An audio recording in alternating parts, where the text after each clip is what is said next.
First off, thanks for taking the time to watch our videos from our YouTube channel. We make these videos, to try and provide some information to our current customers and potential new customers, to try to get you a little more up to speed on your heating and air conditioning system, the air quality in your home, airflow and things like that most homeowners have concerns or trouble with. So today I wanted to talk a little bit about air conditioning warranties.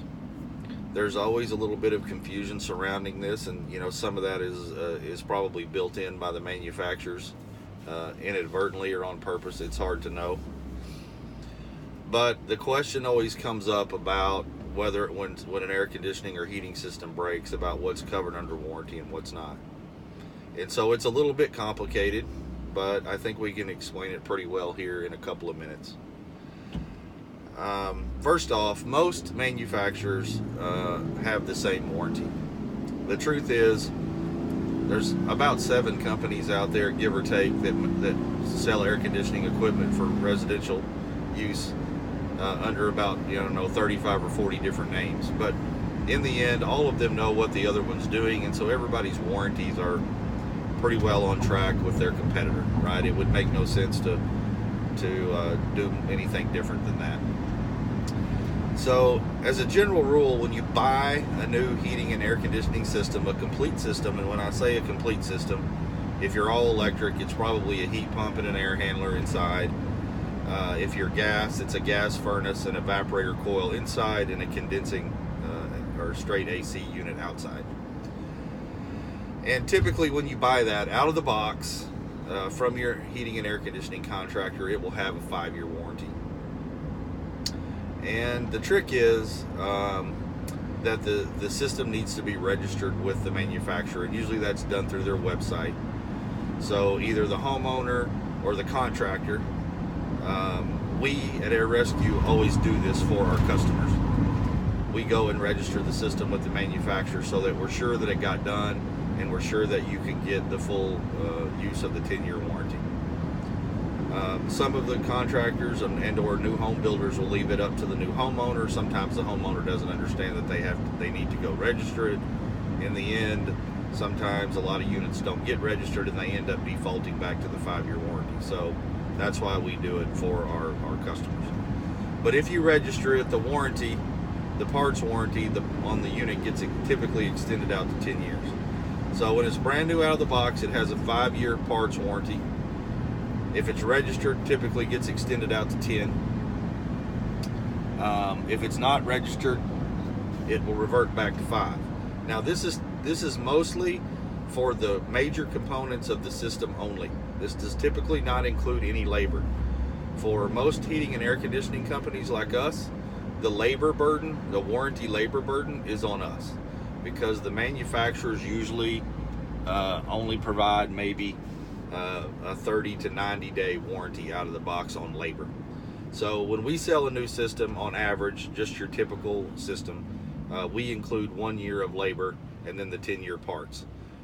It's been my experience that within 12 months of us installing a new system and you having time to both run it through a heating and cooling cycle, typically over that period, the 12 months is more than enough to discover any sort of infancy failure or something that may have occurred due to weakness in the system from the manufacturer. So on some of the higher end systems, the labor warranty may be longer. And then of course, much like buying a car, there's always the ability to buy an extended warranty that's often sold by the manufacturer through a third party, in which case you may be able to extend the labor warranty out to 10 years.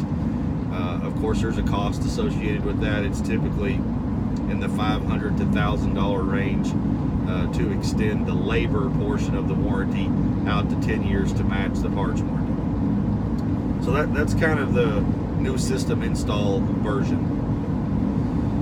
What we see in a lot of cases is people don't always, due to cost, if they have to start replacing components in their system, they may not replace the whole system.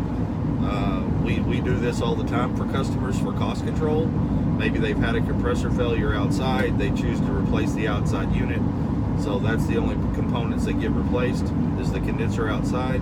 Unfortunately, most of the manufacturers, when you only replace a portion of the unit, they will not extend the warranty out to 10 years.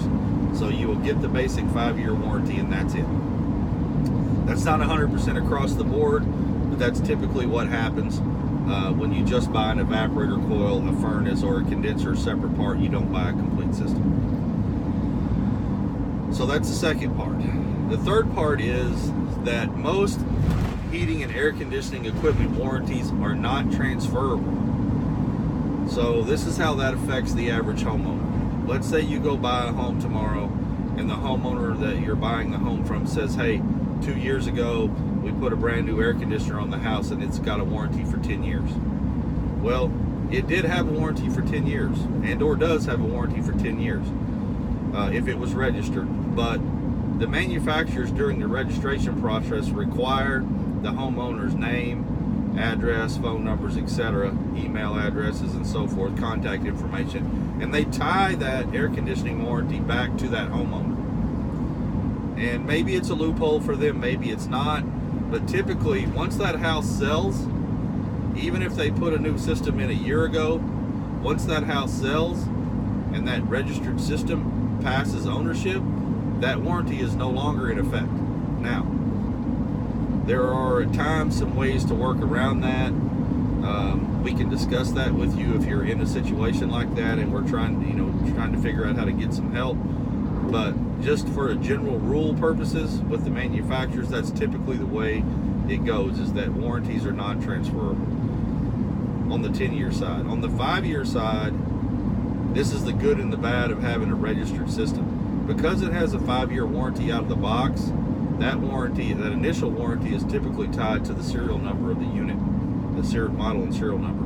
If the system never gets registered, the manufacturer never knows in the first 5 years who the warranty was tied back to.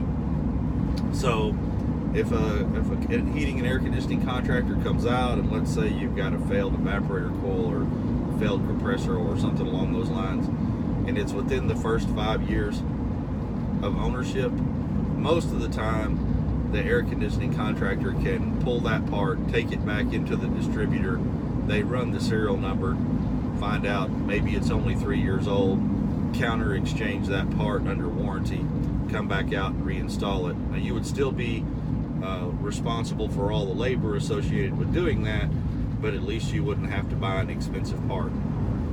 Again, if the system was registered to extend the warranty out to 10 years and tied to the original homeowner's name information, then this is where things become tricky. So